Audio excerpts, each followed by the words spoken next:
ഇവരൊക്കെ ആരാ മോനെ? ഞാൻ വിഭീഷണൻ. ഇവൾ എന്റെ സഹോദരി ശൂർപ്പണകയല്ല. പക്ഷെ ഞങ്ങളുടെ ഒരു അണ്ണനുണ്ട്, രാവണൻ. ചുമ്മാ രാവണൻ കുംഭരനൊന്നും പറയാതാ. എടാ പറഞ്ഞുകൂടാ, തെറ്റ് തന്നെ. പക്ഷെ എങ്ങനെ പറയാതിരിക്കും? പണ്ട് രാവണൻ സീതാദേവിയെ തൂക്കിക്കൊണ്ടുപോയി. അതുപോലെ ഒരു സീതാദേവിയെ ഞങ്ങളുടെ അണ്ണനായ രാവണൻ. നിർത്തണ, തന്റെ ഒരു പുരാണം പറഞ്ഞത്. അയ്യോടാ, പെൺപിള്ളേര് വരി വരിയായിട്ട് പോകുന്നു. എന്ത് പെൺപട്ടാണോ? അതെല്ലാം എന്റെ അനിയത്തിമാരാണ്. അനിയത്തിമാര്? കൂടെ പറഞ്ഞത് ആകെ മൊത്തം പെൺപിള്ളേരും. ഇപ്പൊ പിടികിട്ടി. നിന്റെ ചേച്ചി എന്റെ അസുര ജ്യേഷ്ഠന് എന്തിന് കല്യാണം കഴിച്ചു എന്ന്. ഒന്ന് നിർത്തണ ബാല. നിർത്തി. മതിയോ? അമ്മ ഒന്നുകൊണ്ട് വിഷമിക്കണ്ട. ഈ നറങ്ങണി പിരിങ്ങണികളെല്ലാം നോക്കുന്ന കാര്യം ഇനി മുതൽ ഞാനേ. അരിയാണ് മോനെ, ഇന്ന് വയ്ക്കാനുള്ളതാ. അരിയോ? ഈ പോയതിനെല്ലാം വയറ് നിറച്ച് ഉണ്ണാനുള്ള അരിയാണോ ഇത്? അവിച്ച കോഴിക്കുഞ്ഞുങ്ങളാണോ അമ്മയെ കൊത്തിപ്പറക്കാൻ? അമ്മ വിഷമിക്കണ്ട. ഇതാ നോക്കണം, ചന്ത. ഞാനൊരു ചന്ത കൊണ്ട് ഇറക്കിയിരിക്കുകയാണ്. അല്ല, അത് ചേച്ചിയുടെ ഭർത്താവിന്റെ അനിയൻ, ഇത് അനിയത്തി. എന്താ ചോദിക്കുന്നത്? നീ വന്നത് മുതൽ വർത്തമാനം പറഞ്ഞില്ലല്ലോ. നീയും ഊമയാണോ എന്ന് ചോദിക്കാൻ. കുഞ്ഞേ,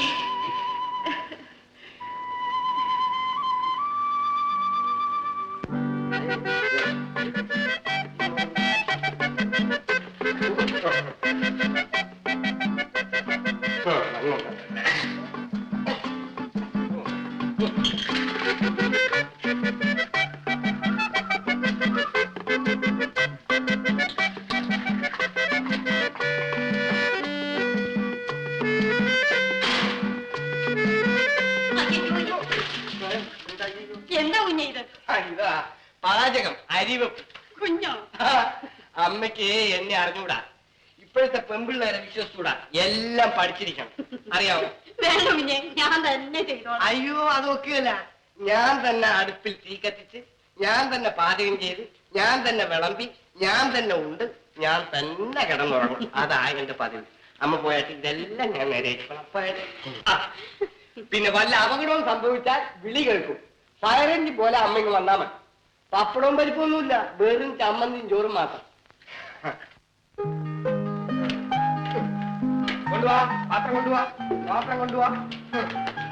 ഇങ്ങോട്ട് നീട്ട്. പിള്ളേരാരും വയറിറങ്ങാ പിന്നെ ഒന്നേ. ഇങ്ങോട്ട് നീട്ട്. പാത്രം കാട്ട്. എന്താ നിനക്ക് ഇരി? ഇല്ല ചേട്ടാ, ഒന്ന് വരണം, പറയട്ടെ. ഒന്ന് പറയണ്ട ഓമനെ. വിശപ്പിനേക്കാൾ വലിയ പ്രശ്നം എന്താ? ഇപ്പൊ തന്നെ ചേട്ടൻ എന്റെ കൂടെ വന്ന് ചേച്ചിയെ കണ്ട് കുടുംബത്തെ ഞാൻ നോക്കിക്കൊള്ളാം, വിജയൻ ചേട്ടനെ എങ്ങനെയെങ്കിലും പഠിപ്പിക്കാന്ന് ഒന്ന് പറഞ്ഞിട്ട് വന്നേക്കണം. അത് ഞാൻ തന്നെ പറയണോ? നിന്റെ വായന നാട്ടിൽ? ഇല്ല ചേട്ടാ, ചേട്ടൻ തന്നെ പോയി പറയണം.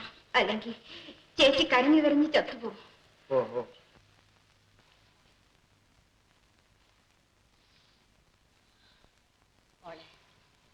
മോളെ തങ്കമ്മേ. എന്തമ്മേ? എന്റെ പൊന്നുമോളല്ലേ, നീ എന്നെ ഓർത്തിട്ടെങ്കിലും രണ്ടുള്ള ചോറ് കഴിക്കും. വാസ്തവത്തിൽ എനിക്ക് വിശപ്പില്ലാഞ്ഞിട്ടാണ് അമ്മേ. അതെല്ലാം നീ ചുമ്മാതെ പറയുക. നോക്കുമോളെ, നിന്റെ മക്കളെല്ലാം നിന്നെ ചുറ്റിയിരിക്കുന്നത് നീ കാണുന്നില്ലേ? അവരുടെ മുഖം ഓർത്തിട്ടെങ്കിലും നീ കുറച്ച് ചോറ് കഴിക്കും. ഞാൻ വെള്ളം എടുത്തോണ്ട് വരാം. ചിറ്റമ്മി, എന്താ ചിറ്റമ്മി വല്ലാതിരിക്കുന്നത്? ഒന്നുമില്ല മോനെ. ചുമ്മാ ഇരി ചിറ്റമ്മി. ഞാൻ വലുതായിട്ട് എനിക്ക് പണമുണ്ടായിട്ട് വിജയത്തേട്ടനെ പഠിപ്പിച്ച് ചിറ്റമ്മയ്ക്ക് ചെലവിന് തരാം. എന്റെ തങ്ക പോലെ.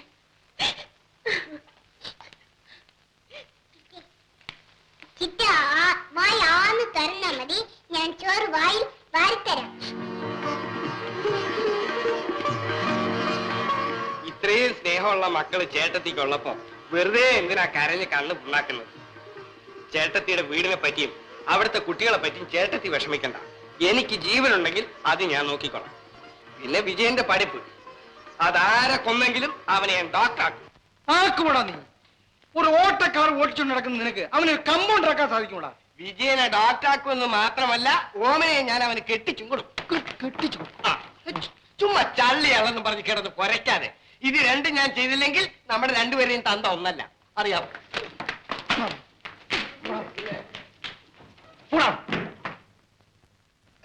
നമസ്കാരം ചേട്ടാ.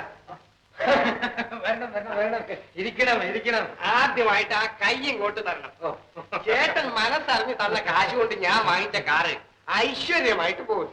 ദാ, ഈ മാസത്തെ ഇൻസ്റ്റാൾമെന്റ് ശരിക്കുണ്ടോ എന്ന് എണ്ണി നോക്കണം. അതൊന്നും വേണ്ട, അത് കറക്റ്റ് ആയിരിക്കും.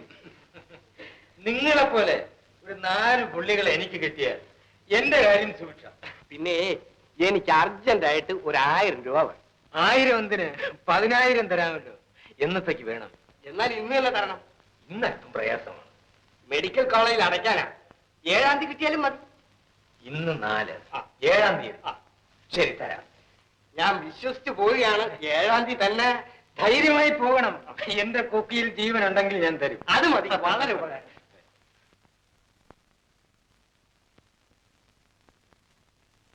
ഇത് കൊണ്ടുവരുന്നത് നിന്റെ വല്യേട്ടൻ കണ്ടില്ലേ? ഇല്ല, ഏട്ടൻ പുറത്തു പോയിരിക്കുക. എന്റെ ഓമനെ, ബാലേട്ട എവിടെ പോയി? ആരോടോ പണം വാങ്ങാൻ വേണ്ടി പുറത്തു പോയിരിക്കുക. ഇന്ന് തീയതി 7 ആയല്ലോ, ഇതുവരെ പണം കിട്ടിയില്ലേ? ഇന്ന് തന്നെ കിട്ടത്തക്കവണ്ണം ബാല ഏർപ്പാട് ചെയ്തിട്ടുണ്ട്. ചേട്ടാ ചേട്ടാ, ഞാൻ ചോദിച്ച 1000 രൂപ. ഇതെന്താ പണം ചോദിച്ചതിന് പത്രം? നിങ്ങളതൊന്ന് വായിച്ചു നോക്കണം. എനിക്ക് പത്രമൊന്നും വായിക്കാൻ നേരമില്ല. രൂപ തരണം ചേട്ടാ. നിങ്ങളുടെ ജ്യേഷ്ഠം കൊടുത്ത ആ പരസ്യം ഒന്ന് വായിച്ചു നോക്കണം. പരസ്യം? എന്റെ പേരിലും പട്ടയത്തിലും ഇരിക്കുന്ന എല്ലാ സ്ഥാപന ജംഗമ വസ്തുക്കളും എന്റെ സ്വന്തം പ്രയത്നത്തിൽ നിന്നും ഞാൻ സമ്പാദിച്ചിട്ടുള്ളതും അതിൽ എന്റെ സഹോദരങ്ങൾക്കോ മറ്റു ബന്ധുക്കൾക്കോ യാതൊരു അവകാശവും ഇല്ലാത്തതുമാകുന്നു. അയ്യോടാ, എന്റെ പേര് പറഞ്ഞ് അവരാരെങ്കിലും വാങ്ങുന്ന കടങ്ങൾക്കും വായ്പകൾക്കും ഞാനോ എന്റെ വസ്തുക്കളോ ഒരിക്കലും ബാധ്യസ്ഥമാവുന്നതല്ലെന്ന വിവരം ഇതിനാൽ ഞാൻ പൊതുജനങ്ങളെ അറിയിച്ചു കൊള്ളുന്നു എന്ന് കരുണാകരൻ നായർ. ആ പോട്ടെ, അതിരിക്കട്ടെ. അതിന് എനിക്കെന്താ? എനിക്ക് പണം തരണം ചേട്ടാ. തരാൻ സാധ്യമല്ല. കാരണം ഞാൻ നിങ്ങളെയോ നിങ്ങളുടെ ഓട്ടക്കാരനെ ഉദ്ദേശിച്ചല്ല നിങ്ങൾക്ക് പണം തന്നത്. നിങ്ങളുടെ ജ്യേഷ്ഠനെ കരുതിയാണ്. ഓ, എന്റെ ചേട്ടൻ ഒരു ഹരിചന്ദ്രൻ. സ്വന്തം ഭാര്യയോട് പറഞ്ഞ വാക്ക് പോലും പാലിക്കാത്ത ദുഷ്ടൻ. കേട്ടോ ചേട്ടാ, യോഗ്യന്മാർക്ക് എഴുത്തും കയ്യൊപ്പും ഒന്നും വേണ്ട, വെറും വാക്കുമാണ്. അയോഗ്യന്മാരുടെ എത്ര കയ്യൊപ്പിനും എഴുത്തിനും എന്താണ് ചേട്ടാ വില? ഞാൻ യോഗ്യനാണോ അയോഗ്യനാണോ എന്ന് ചേട്ടൻ അറിയാമല്ലോ. ബാലന്മാരെ, ഇക്കാലത്ത് പണം ആരുടെ കയ്യിലുണ്ടോ അവരാണ് യോഗ്യൻ. എന്റെ പൊന്നു ചേട്ടാ, ഞാൻ എന്ത് വേണമെങ്കിലും ചെയ്യാം, എത്ര ഒപ്പ് വേണമെങ്കിലും ഇടാം. എനിക്ക് പണം തന്നാട്ടെ. ഈ പാപ്പര് പുള്ളിയുടെ കരാറും കയ്യൊപ്പം ഒക്കെ എനിക്കെന്തിനാ? എന്നെ ഈ 12-ാം മണിക്കൂറിൽ ചതിക്കല്ലേ ചേട്ടാ. ഇതൊരു കുടുംബം രക്ഷപ്പെടുന്ന കാര്യമാണ്. ഇനി ആരോടെങ്കിലും പോയി ചോദിക്കാനും സമയമില്ല. 4-ാം തീയതി ഇത് പറഞ്ഞിരുന്നെങ്കിൽ ഞാൻ വേറെ വല്ല വഴിയും നോക്കുമായിരുന്നു. 4-ാം തീയതി പറയാൻ ഇന്നല്ലേ പരസ്യം കണ്ടത്? പരസ്യമെല്ലാം കളയാനും ചേട്ടാ. ചേട്ടൻ എന്നെ വിശ്വാസമില്ല. ഇല്ല ഇല്ല, പണത്തിന്റെ കാര്യത്തിൽ ഞാൻ എന്റെ ഭാര്യയെ പോലും വിശ്വസിക്കുന്നു. ബാലന്മാര് പോണം, എന്റെ ജോലി മെനക്കെടുത്തു. പിന്നെ ഒരു കാര്യം പറഞ്ഞേക്കാം, മാസാമാസം അടയ്ക്കാനുള്ള ഇൻസ്റ്റാൾമെന്റ് തെറ്റിയാൽ ഞാൻ അന്ന് കാറ് ജപ്തി. കേട്ടോ ബാലനായർ, നിങ്ങളുടെ ജ്യേഷ്ഠം കൊടുത്തിരിക്കുന്ന പരസ്യം കണ്ടോ? അതിനെ ധിക്കരിക്കാൻ എന്നെ കൊണ്ട് കഴിയില്ല.